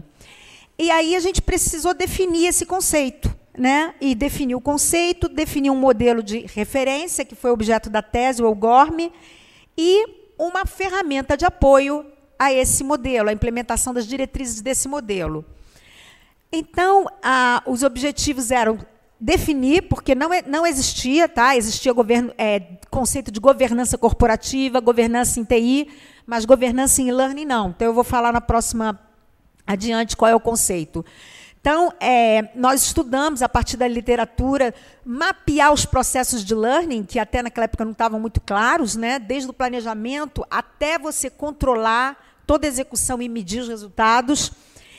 Definimos o modelo de referência, começou-se a especificação do ELGOS, e esses modelos foram validados atualmente. Como eu estou lá na Fundação CCERJ, na área de mídias digitais, e é exatamente a área que pega os cursos da graduação das universidades estaduais e federais, né, da UFRJ, da UENF, enfim, e converte, que é responsável por produzir no formato de EAD os cursos da graduação. Então, é exatamente uma área crítica em que você tem que ter um bom controle dos projetos de learning, para que você não atrase, para que você não tenha custos altos.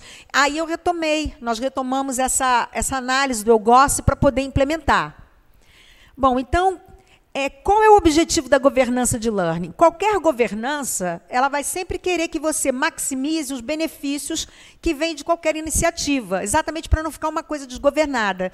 Então, você quer crescer, as empresas querem aproveitar as oportunidades de mercado, ou seja, serem proativas em vez de reativas, ganhar em vantagens competitivas e até mesmo, através da governança, você pode ver como fazer o benchmarking. O que é o benchmarking? Como eu estou em relação aos outros. Então, por exemplo, como é que está a EAD da Unicamp em relação à EAD da PUC-Rio? Como é que está? Inclusive, eu participava de um projeto internacional, que a Unicamp fazia parte do consórcio, junto com a Universidade da Flórida, e mesmo naquela época, já tem um tempo, né, que era assim, tipo 2003, até 2005, 2006, já havia essa preocupação, a gente já tinha alguns sistemas para comparar certos resultados. Bom, então vamos lá. Então, governança, o conceito é um conjunto de responsabilidades e práticas exercidas pela diretoria com o objetivo de prover uma direção estratégica assegurando que os objetivos do negócio sejam atingidos, os riscos gerenciados adequadamente e que os recursos da empresa sejam usados de forma responsável. Então, existe, como alguns de vocês, né, já devem ter ouvido, quando começou a ficar forte nos anos 90 o conceito de governança corporativa, que tinha mais a ver com aqueles escândalos que houve nos Estados Unidos, até mesmo da Pricewaterhouse, Arthur Andersen, dos resultados estarem sendo manipulados para enganar os acionistas. Aí essa coisa da governança corporativa tomou força. Só que existe uma outra visão, que seria como conduzir o negócio.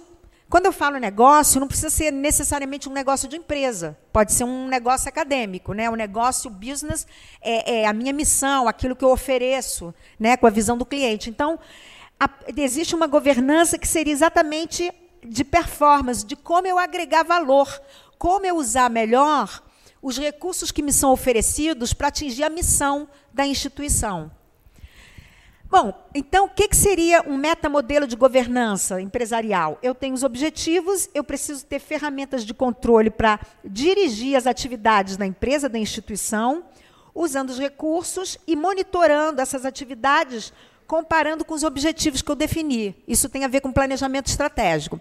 Então, instanciando esse modelo, né, para instanciar esse metamodelo para a área de e-learning, quais são os 3 pilares do e-learning? É o conteúdo do curso que você oferece, né, do conhecimento. É a tecnologia da informação aliada à pedagogia, né, que são as abordagens pedagógicas. E isso, eu acho que o EAD trouxe muito assim, essa questão de refletir as abordagens pedagógicas, porque na sala de aula praticamente... enfim, é cuspigis, é data show, né? Mas quando você chega no e-learning, né, no EAD, aí é que você começa a falar de construtivismo, como motivar o aluno.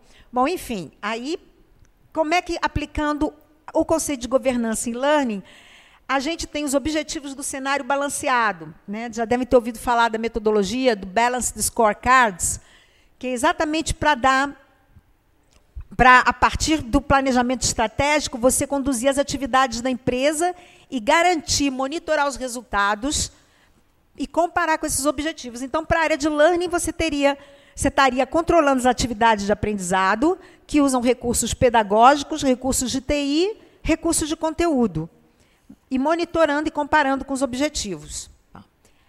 Quais são os trabalhos relacionados? Já lá em 2004, quando foi feita a minha tese de doutorado, realmente não existia nada de governança em learning. O que existia eram alguns guias de controle de qualidade, que foi desenvolvido na Austrália, a aplicação do CMM, que é da área de engenharia de software, de você ter níveis de maturidade nos processos de learning, assim como você tem para a área de engenharia de software. Então, em 2004, foi feita essa tese, minha tese, que era exatamente concebendo esse modelo EUGORM. E eu vi que depois há outros autores que se preocuparam com essa questão de como orientar melhor o e-learning e propuseram alguns frameworks para avaliar, dirigir e monitorar também o e-learning. Só que o foco desses trabalhos está mais nos processos. Eu vou mostrar que o EUGORM ele tem maior abrangência. Então, para desenvolver o EUGORM e o GOSS, nós tivemos que estudar quais são as características de um modelo de referência, né? Eu vi vários na literatura, estruturar essa função de learning em processos e subprocessos. Aí, no cerne desse framework, tem a metodologia que já estava sendo estudada, que era exatamente como desenvolver os módulos de learning dentro do paradigma de objetos de aprendizagem, o Learning Object, né?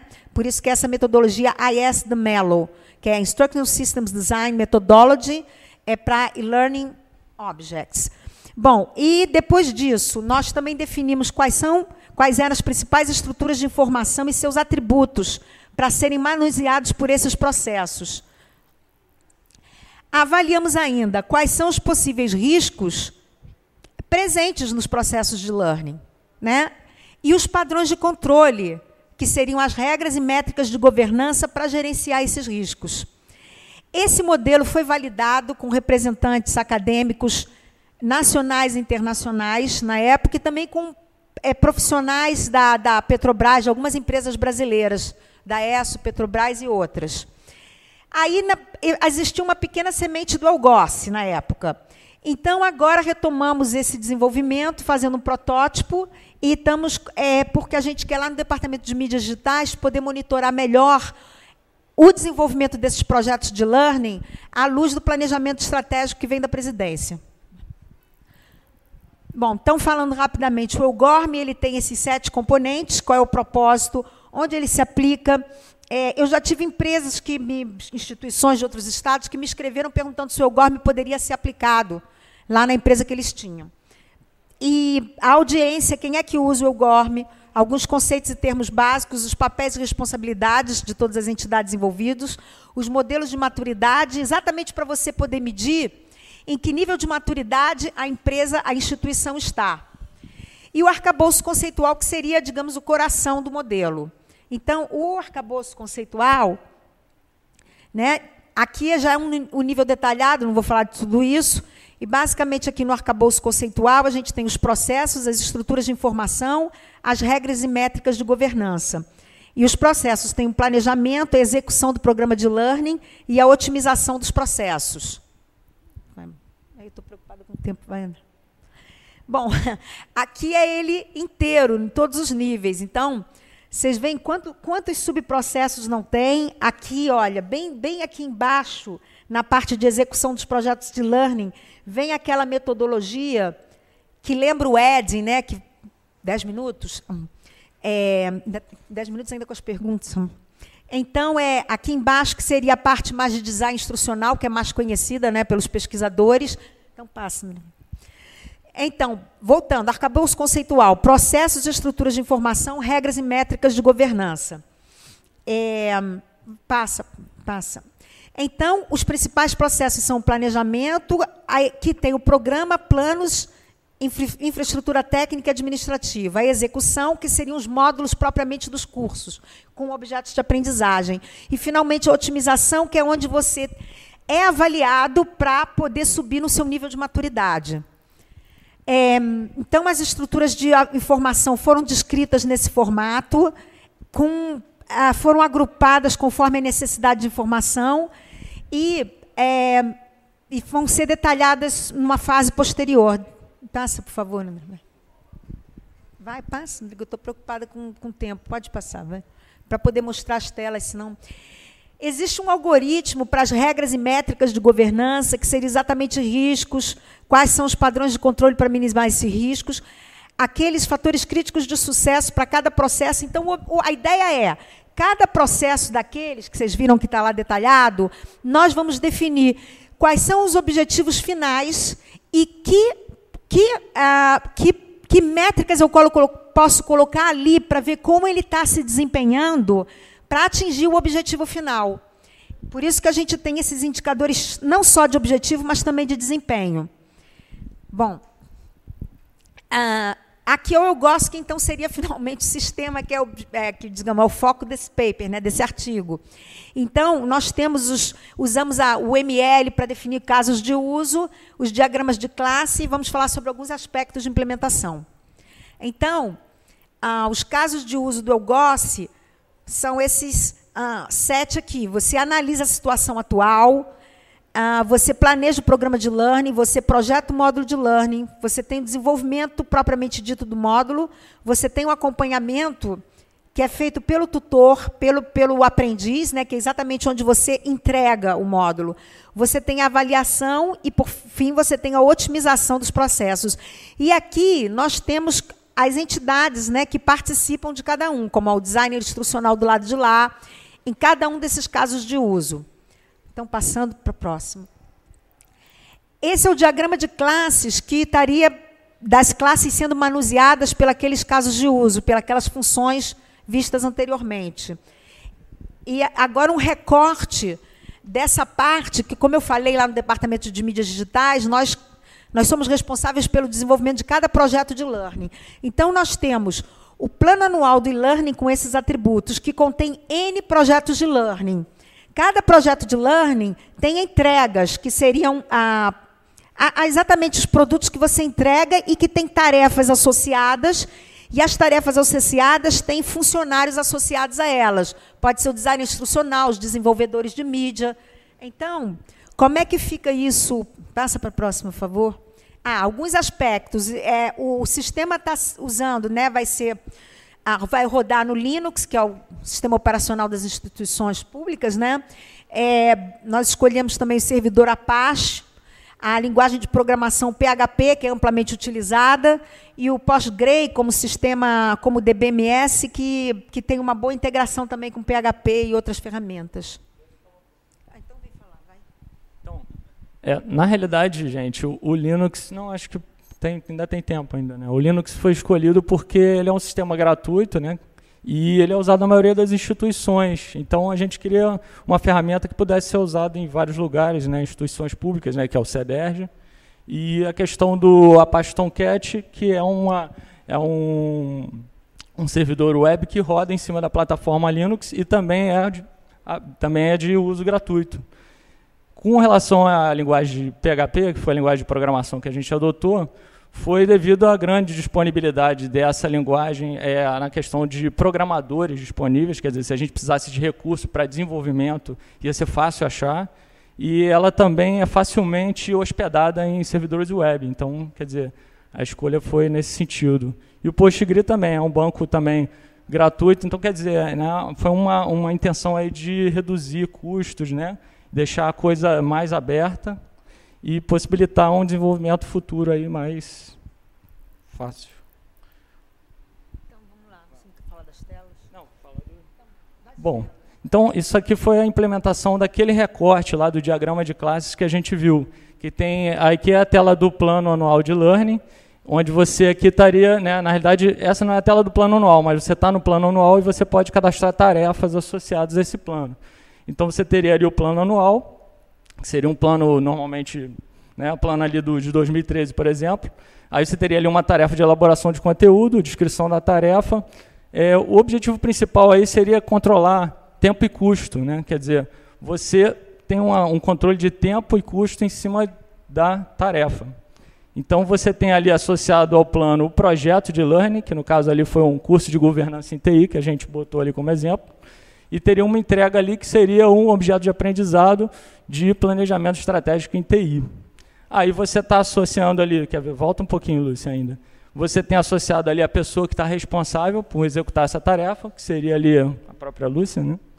E o executor, que aí no caso eu coloquei meu nome ali, mas poderia ser, então quer dizer, você tem um controle associado da pessoa, do tempo, do custo, então você tem como mapear isso, todo esse controle aí do plano, de vários projetos, quer dizer, você pode estar tocando vários projetos de learning e desenvolvendo vários objetos de aprendizado, e você vai ter um controle geral daquilo. Então, quer dizer, você sabe se o teu planejamento estratégico está sendo concluído ou não, né? E em que pé que está, né? Então, aí na próxima tela a gente vai ver melhor isso, né? Então, na tela seguinte aí, que já é a tela que lista dentro do plano os projetos, né? Então, você teria ali, por exemplo, uma revisão de guia da disciplina, que seria um dos projetos, né? Você teria ali o curso de gestão do conhecimento. E aí você tem a relevância daquele projeto, né? Então, quer dizer, tem projetos que são mais importantes, tem projetos que são menos importantes, a gente colocou ali um atributo de relevância. Você teria ali o percentual de execução, isso baseado nas tarefas que já foram executadas. E ali você tem ali o tempo que foi gasto. Por exemplo, ali você teria, né, na revisão do guia da disciplina, você tinha ali estabelecido 30 dias, por exemplo, e aquele tempo já está estourado ali, já está em 65 dias. Né? Foi um caso de exemplo que a gente colocou aí. Então, você tem o custo também associado, e ali, por exemplo, um gestor, ou alguém que está avaliando, ou uma pessoa da área de estratégica, ela vai olhar ali e ela vai poder ter uma noção se o projeto está muito atrasado, quais recursos que ela tem que focar ali, se ela tem que colocar mais gente para executar aquela tarefa. Então, uma visão mais estratégica da coisa como um todo, tá, gente? Então, é isso. E a tela seguinte já é um detalhamento aí do projeto. Então, quer dizer, clicando ali num daqueles projetos ali, a gente clicou, por exemplo, no link do curso de governança, você teria aberto ali todas as entregas associadas a esse projeto. Então, ali como entregas, a gente colocou, por exemplo, construção do storyboard, elaboração do conteúdo, que são de responsabilidades diferentes, mas que você tem também um controle de tempo e custo em cima daquela tarefa específica, daquela entrega, né? Aí não é tarefa, não, é entrega. E, na realidade, você ainda teria mais uma quebra, que a gente não colocou para não ficar muito extenso, que seria a quebra da tarefa. Se você clicasse na entrega ali, você ainda teria um detalhamento por tarefa, responsável, e uma série de controles a mais ali, que você poderia ter uma visão geral de como está o teu andamento do teu plano anual, que é uma coisa importante para a parte estratégica, né? O nível estratégico ali de uma instituição, por exemplo, como o CEDERJ, né? Que é o centro de... Isso, que tem muitos cursos, controle de muitas tarefas e muitos projetos ao mesmo tempo. Então é isso. Bom, então é só para finalizar, o modelo, né, como eu falei, na literatura não se encontra assim um modelo de governança em learning que seja tão abrangente quanto o GORM. E a vantagem assim, que a gente vê de usar o ELGOS, porque algumas pessoas podem perguntar por que não usar o Microsoft Project para acompanhar os projetos. Mas o Project, você vai ter uma visão mais de operacional, você vai controlar o que está acontecendo para cada projeto, mas você não agrega, você não tem uma visão, vamos dizer, de todos os projetos em relação ao plano estratégico. Então, você fica... Para quem está olhando de cima, o desempenho da instituição como um todo, você não vai ter essa visão, você vai ter que fazer isso mesmo uma coisa manual, né? E você não vai poder monitorar o que está acontecendo. Você provavelmente só vai descobrir que está super atrasado e que está com os custos muito mais altos do que havia sido previstos e autorizados, já bem mais tarde do que o OGOS permitiria, né? Então, a gente vê que a vantagem de desenvolver o OGOS, em relação a usar uma ferramenta pronta assim, no mercado, seria exatamente isso, essa visão mais de cima, né, mais estratégica, que tem a ver o quê? Com o conceito de governança. Tá? Bom, é isso, né? Acho que é isso. Obrigada. Obrigada.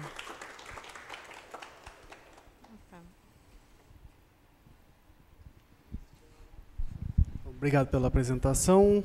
Parabéns pelo trabalho. Dúvidas, perguntas? Lá. Parabéns pelo trabalho. Obrigada. Ele exibe gráfico de Gantt e a questão dos relatórios também. Acho que nas telas que foram mostradas não apresentaram nenhum relatório. Tem ali um resumo e tal, mas que tipo de outros relatórios ele tem, né? Porque lá na Anasus a gente está usando o Smart Sheet, né? Que é meio project online, né? Na nuvem.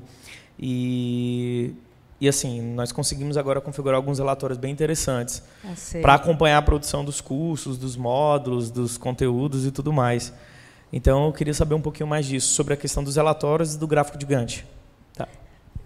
Olha, a gente realmente está partindo agora para... Está no início mesmo, é um protótipo. Mas, assim, a ideia é que a gente possa fazer todas essas análises, né?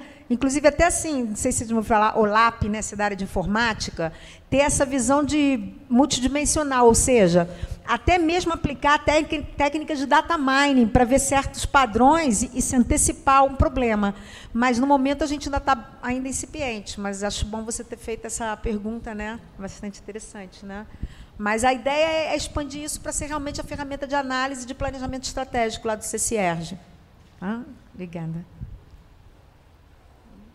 Parabéns pelo trabalho. Obrigada. Ele realmente é gigantesco, abrangente mesmo. Uhum. Eu queria saber se vocês estão trabalhando... Ele, para mim, funciona como se fosse um ambiente que vai estar acima dos AVAs. As universidades têm... Um usa Moodle, outro usa Sakai, outros usa Tidia. Vocês estariam acima disso. Vocês pensaram, de alguma maneira, ou planejaram a integração com esses AVAs para poder obter essas informações até de uso depois? Você diz de outras universidades? Não, da sua própria universidade. Dos sistemas que já existem lá dentro? Sim, uma integração com o Moodle. No caso, a gente usa o Moodle lá. Exatamente. No caso do Moodle, como exemplo disso. O que a gente pensa... Lembra quando a gente mostrou aqueles casos de uso? Tem aquele que era no caso de entrega do módulo de learning, que participa o tutor, que participa o aprendiz. Sim, a ideia é que quando a gente implemente aquele módulo, a gente possa usar dados, porque o Moodle já tem muitos dados que podem ser usados para análises, né? Você vê vazão, você vê, sei lá, a participação do tutor, né? Isso, para ver se as metas estão sendo atingidas, né? Porque a ideia é exatamente para cada um daqueles processos ter os objetivos e depois monitorar, mas acho que é realmente super pertinente fazer. Uma das metas poderia ser redução de evasão, por exemplo. Aí você precisaria extrair dos AVAs essas informações, né? A gente ainda não chegou a implementar isso, mas é até interessante a tua visão de colocar isso, né? Porque é importantíssimo, né?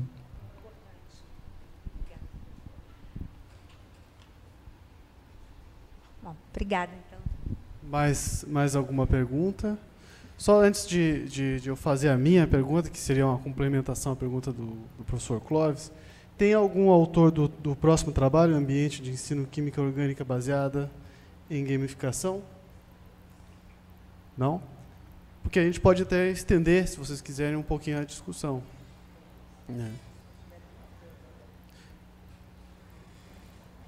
Tá. Então, só para complementar então a pergunta, vamos massagear o cérebro aqui.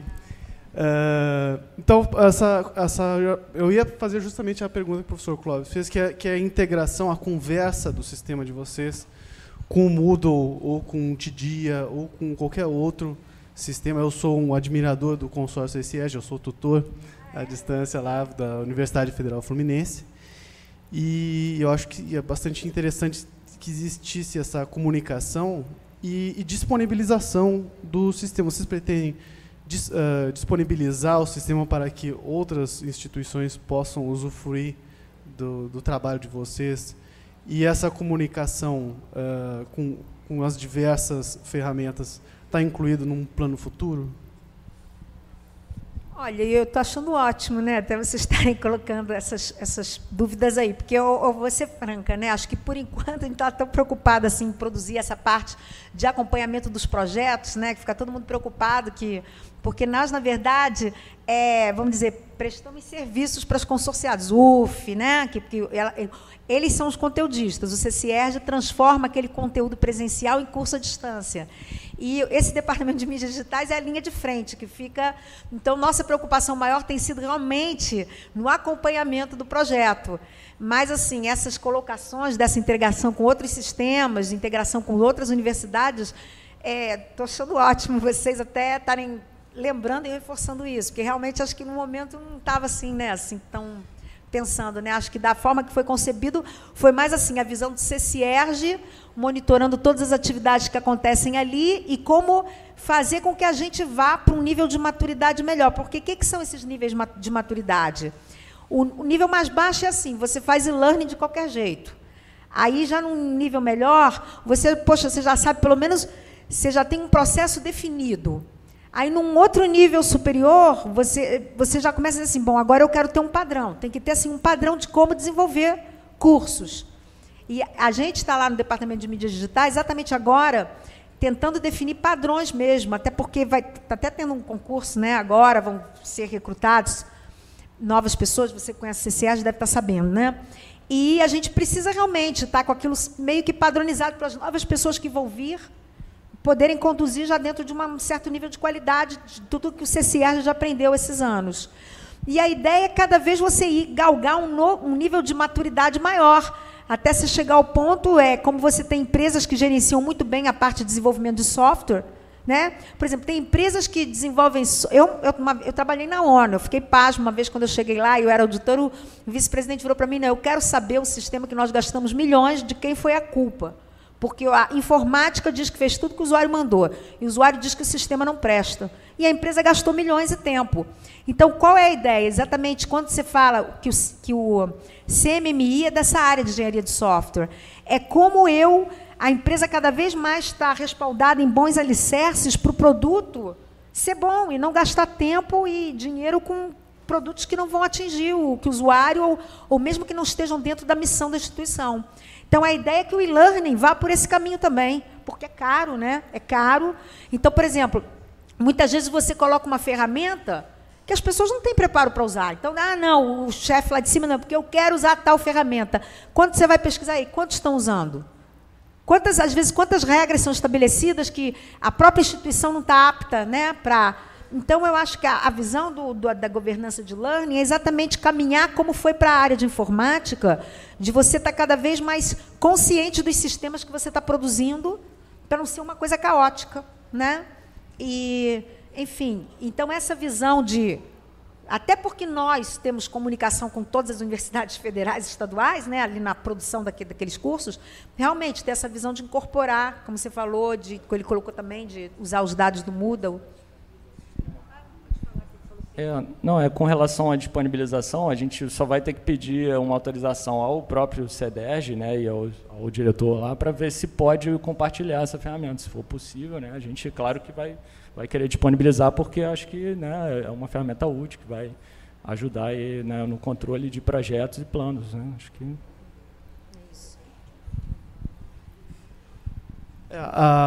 Não sei se alguém tem alguma colocação para aproveitar o tempo para fazer um momento de também reflexão sobre o assunto, né?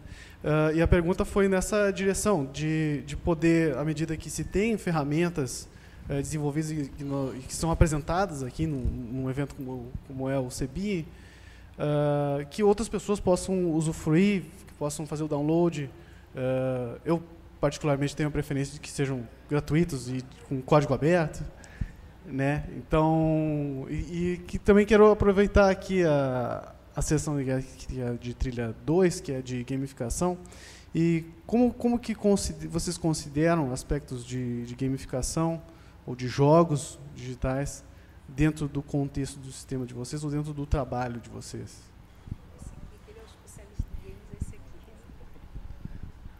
Bom, acho que a gamificação é uma forma importante de motivar e engajar as pessoas. Então, apesar desse sistema não ter sido desenvolvido especificamente com aspectos de gamificação, acho que a gamificação ela engaja, então ela traz, né, elementos, né, que são de jogos para dentro de um contexto que não é de jogo, poderia ter sido, né, aplicado aqui também no sistema, e a gente ainda pode prever isso, porque a gente está num protótipo, né? Então, quer dizer, a gente pode trabalhar com a questão da pontuação, pode trabalhar com níveis, né, de desenvolvimento para estimular as pessoas a desenvolverem essas tarefas, né, dentro do prazo e dentro do tempo especificado.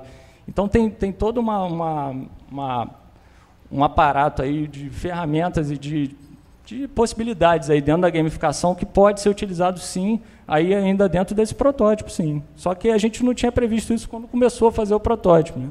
Mas é uma questão bem importante aí, principalmente no sentido de cumprir o tempo e o prazo que as pessoas têm para fazer isso. Então, eu acho que a gamificação vem aí só a melhorar, a acrescentar nesse sentido. Tá?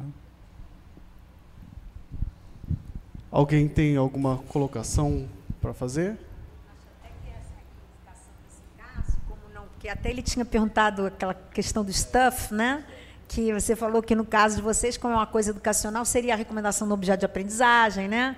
Etc. Ali, como aqui o caso não é o aprendiz, mas quem está também pondo a mão na massa para fazer aquilo tudo acontecer, poderia até ser um stuff que fosse, sei lá, uma promoção, uns dias de férias, né? Surgiu agora essa ideia, né? Alguma coisa nesse sentido, já que é um funcionário que está se empenhando, porque o sistema também vai monitorar esse tipo de desempenho, né? Porque o projeto, você tem as tarefas você tem os responsáveis. Então, e você tem metas. Então, aplicando a gamificação, eu não vou dar um link de objeto de aprendizagem para um funcionário que está lá ralando, né? Aí eu posso, eventualmente, dar uma bolsa, eu não sei, aí teria que realmente pensar, né? Por exemplo, eu fiz aquela pergunta até daquele artigo, né, que você estava apresentando, porque no ambiente acadêmico, por exemplo, essa questão de você dar prêmios, né, que são... Achei muito legal ele ter colocado vídeos, essas coisas que estão relacionadas à parte de ensino. Porque quando você começa a dar promoções ou prêmios financeiros dentro do ambiente de aprendizado, você pode perverter um pouco o aluno, né? Tem esse risco, né, do aluno, daí ele começa a executar a tarefa porque vai ganhar dinheiro, porque vai ganhar... Então, quer dizer, toda aquela motivação que ele tinha de aprender, de melhorar, sem essa questão financeira, começa... Então, depois, mais tarde, se você quiser tirar isso, vai ficar complicado, porque ele vai estar motivado pelo financeiro. Mas isso, na questão já de um sistema desse, que é um sistema corporativo, aí não tem problema você colocar a questão financeira, porque você aí está motivando o cara numa tarefa que ele já está ali fazendo um desenvolvimento, então né, não vai ter nenhum comprometimento ali, porque não é uma questão de aprendizado, né, é uma questão de alavancamento do desenvolvimento. Então, aí essa questão financeira não teria problemática nesse caso. Ali tem também a gestão de tarefas, né? Não é isso? Você poderia ter lá, por exemplo, os funcionários, né? Eles ganhando pontos conforme eles finalizassem as atividades no prazo ou antes do prazo, né? Quem finalizar depois do prazo pode perder ponto ou não ganhar a mesma pontuação que um outro que finalizasse no prazo. Questão de, talvez, de recompensa, poderia ter um dia de folga, uma vez no mês, né? Eu estou falando de questões aqui para não envolver, claro que envolve a parte financeira isso também, dando um dia de folga, né? Mas essa questão do gerenciamento das atividades casaria muito bem com a questão da gamificação, né? De você ter um quadro igual o McDonald's faz há muito tempo, né? Coloca lá o destaque do mês. Aquele destaque do mês é um pouco de gamificação, né? Ali é o quadro do líder, só está aparecendo uma pessoa, lógico. Então você poderia ter quais são os usuários mais ativos no sistema, no sentido de fechar as atividades no prazo. Não precisa mostrar quem são os usuários que não fecham as atividades no prazo. Eu acho que isso aí talvez a direção poderia tratar de uma outra forma, conversando e tudo mais, né? Adotando as políticas normais. Mas tem tudo para inserir, né, a questão da gamificação. Fica bem interessante mesmo. Outra ideia que surgiu aqui agora. Por exemplo, você poderia lançar essas tarefas em aberto, com um nível de prioridade, e dependendo da prioridade delas, você colocar uma pontuação maior ou um bônus maior. Então, quer dizer, você deixaria a cargo do próprio funcionário escolher qual tarefa que ele quer executar, em função do bônus dele, do prazo que ele vai ter. Então, quer dizer, já teria todo um elemento de motivação. Pô, eu vou me engajar aqui porque eu sei que o bônus vai ser maior, mas eu vou ter que ralar muito mais. Então, você trabalha de uma outra forma, e você ainda daria liberdade ao funcionário de escolher a sua própria tarefa, que é uma coisa que, atualmente, nos ambientes aí de desenvolvimento de trabalho, normalmente você não tem essa liberdade, né? Com a gamificação você poderia trazer alguma coisa desse tipo. E você poderia colocar por meta também, né? Que aí o setor ficaria envolvido também, né? Estabelecendo nas metas por setor, né? Então, os setores poderiam competir, né? Ficaria interessante. Competição. Mais alguma colocação? Também o sistema de vocês poderia favorecer para armazenar dados, para serem usados estatisticamente, para verificar. Até eu fiz a pergunta para o Rômulo da questão do aprendizado baseado em questionamento, aprendizado baseado em problemas, quais métodos que tem gamificação, para saber quais são os efeitos e comparações, ou ter alguma maneira de fazer um levantamento de quantas pessoas usam, se os alunos têm uma satisfação com esses métodos, qual o método predileto dos professores ou dos alunos. Então fica uma sugestão.